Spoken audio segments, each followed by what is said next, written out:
Kecemasan adalah perasaan khawatir, takut, atau tidak nyaman yang muncul sebagai respon alami tubuh terhadap situasi yang mengancam.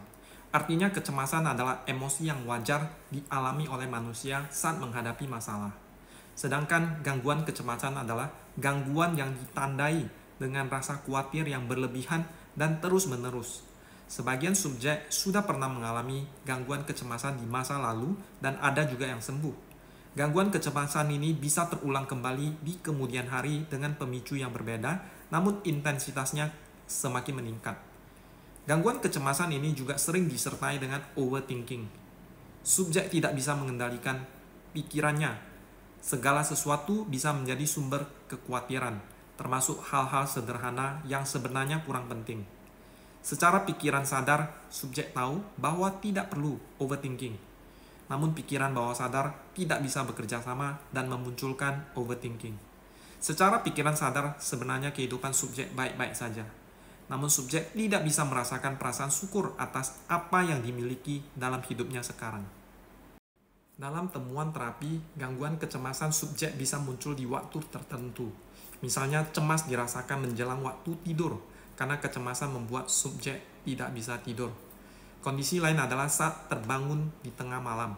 Subjek bisa merasakan kecemasan dan tidak bisa melanjutkan tidurnya. Cemas juga dirasakan pada pagi hari saat bangun. Ada juga subjek merasakan cemas saat lagi banyak waktu luang tanpa ada aktivitas. Cemas juga bisa melanda subjek saat mendengar kabar negatif atau saat mendengar ada yang sakit, ada yang meninggal dunia.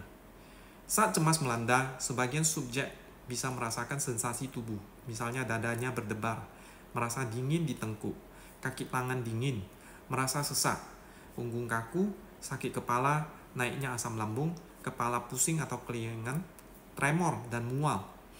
Kecemasan juga bisa disertai oleh emosi lain, misalnya sedih. Subjek bisa menangis tanpa bisa mengendalikan diri, merasa marah, kesel, sensitif, ada keinginan bunuh diri, tidak ada tujuan hidup, sulit bahagia, tidak semangat hidup, putus asa, frustasi, dan merasa kesepian. Kondisi ini terjadi karena pikiran sadar dan pikiran bawah sadar sudah tidak sejalan. Secara pikiran sadar, subjek mau hidup damai dan bahagia, namun pikiran bawah sadar selalu muncul gangguan kecemasan yang tidak jelas penyebabnya. Saat terjadi konflik pikiran sadar dengan pikiran bawah sadar, maka yang mengendalikan subjek adalah pikiran bawah sadar. Gangguan kecemasan juga bisa memunculkan rasa panik yang tiba-tiba tanpa alasan yang jelas. Gangguan panik ini bisa muncul saat sendiri, sehingga subjek tidak bisa ditinggal sendirian dan harus ada yang terus menemani. Ada juga subjek yang mengalami gangguan panik saat berada di tengah keramaian. Subjek tidak bisa berada di tempat keramaian dan lebih suka menyendiri di rumah. Gangguan kecemasan ini kadang juga disertai dengan perasaan takut, misalnya takut mati, takut melukai diri sendiri, takut melukai orang lain, atau takut dengan pikiran sendiri. Subjek mengalami gangguan kecemasan sebenarnya adalah kondisi yang wajar, karena di masa lalu ada emosi negatif yang melekat pada memori di pikiran bawah sadar. Untuk mengatasi kecemasan, caranya bisa dengan melakukan hipnoterapi. Hipnoterapi adalah terapi yang dilakukan dalam kondisi hipnosis dengan tujuan mengatasi masalah emosi, mental, atau perilaku dan meningkatkan kualitas hidup seseorang. Hipnosis adalah satu kondisi kesadaran dengan ciri pikiran rileks dan fokus. Pada saat hipnosis, terapis bisa mengakses pikiran bawah sadar untuk mencari sumber kecemasan. Pada prinsipnya, tidak ada asap tanpa sumber api, dan tidak mungkin muncul kecemasan tanpa ada sumber kejadian di masa lalu. Sumber kejadian ini merupakan kejadian yang dialami subjek di masa lalu dan mempunyai emosi intens yang tinggi. Emosi ini terperangkap di masa lalu dan tersimpan di pikiran bawah sadar. Pikiran sadar mungkin sudah tidak menyadari atau mengingatnya. Namun selama emosi yang terperangkap ini tidak diselesaikan, maka gangguan kecemasan belum tuntas dan bisa berulang. Hipnoterapi efektif menyelesaikan gangguan kecemasan karena terapi dilakukan di pikiran bawah sadar. Terapi dengan mengakses pikiran bawah sadar inilah yang membedakan hipnoterapi dengan terapi lainnya. Setelah berada dalam kondisi hipnosis, pikiran subjek akan dibimbing kembali ke masa lalu. Setelah ditemukan sumber gangguan kecemasan yang berasal dari satu atau beberapa kejadian, subjek akan dibimbing untuk melepaskan emosi negatif tersebut. Kejadian ini bersifat sangat spesifik untuk tiap subjek.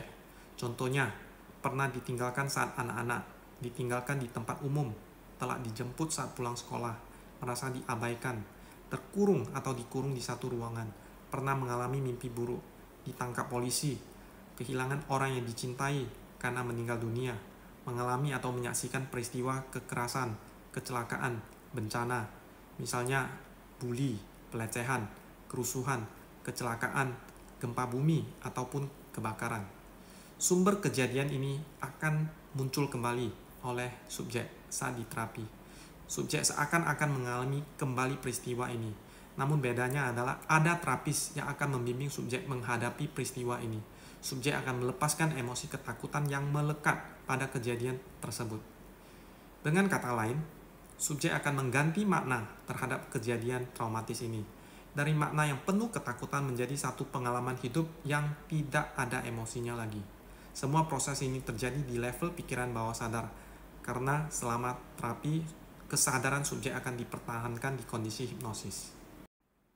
Hipnoterapi ada dua metode. Yang pertama adalah symptomatic terapi, menggunakan teknik sugesti tanpa mencari akar masalah. Yang kedua adalah causal terapi, yaitu terapi dengan mencari akar masalah. Carilah hipnoterapis yang mempunyai sertifikasi dan berasal dari lembaga hipnoterapis yang kredibel.